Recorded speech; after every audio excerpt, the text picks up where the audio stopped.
Pedro, um verdadeiro discípulo de Jesus. Forma grega da palavra aramaica que quer dizer rocha.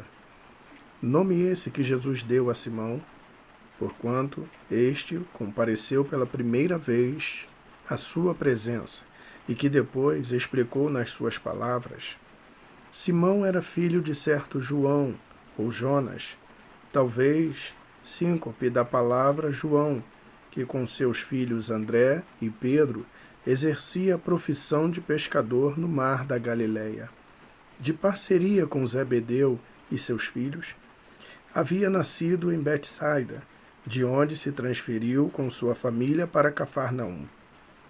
Parece que Pedro tinha sido discípulo de João Batista e foi levado a Jesus por seu irmão André, que era um dos discípulos favoritos de João, que o havia dirigido a Jesus imediatamente depois que regressou da tentação no deserto. Jesus lhe deu o sobrenome de Cefas, ou Pedro, que quer dizer rocha, em comum com os primeiros discípulos de Jesus.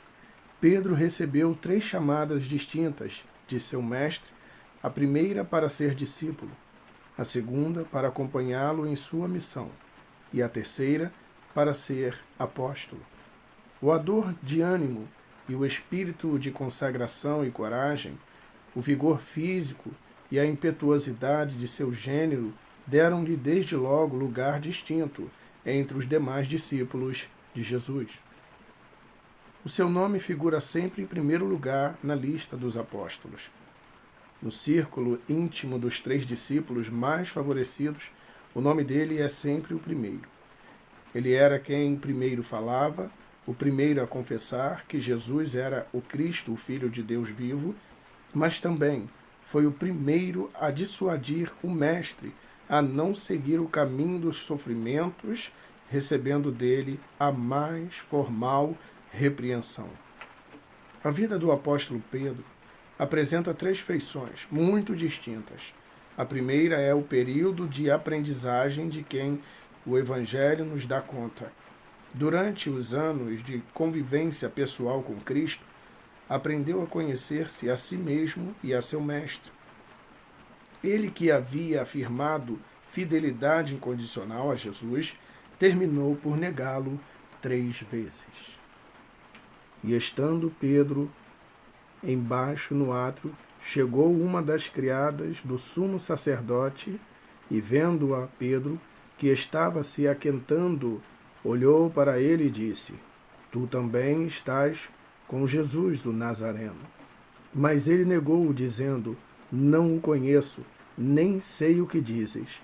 E saiu fora o alpendre, e o galo cantou. E a criada, vendo-o outra vez, começou a dizer aos que ali estavam: Este é um dos tais. Mas ele o negou outra vez. E pouco depois, os que ali estavam disseram outra vez a Pedro: Verdadeiramente, tu és um deles, porque és também Galileu. E ele começou a imprecar e a jurar: Não conheço esse homem de quem falais. E o galo cantou 2ª vez. E Pedro lembrou-se da palavra que Jesus lhe tinha dito: Antes que o galo cante 2 vezes, 3 vezes me negarás tu. E retirando-se dali, chorou amargamente. Pedro afirmou juramento aquilo que estava dizendo, invocou contra si mesmo a maldição divina, caso suas declarações fossem falsas. Mas verdadeiramente, Pedro se lembrou de que ele havia pecado contra o Senhor, o negando 3 vezes, tendo em vista que antes fora avisado pelo Senhor. Pedro se arrepende amargamente, invocando o perdão de Deus, e Deus o perdoou. E se com a tua boca confessares ao Senhor Jesus e em teu coração creres que Deus o ressuscitou dos mortos, serás salvo.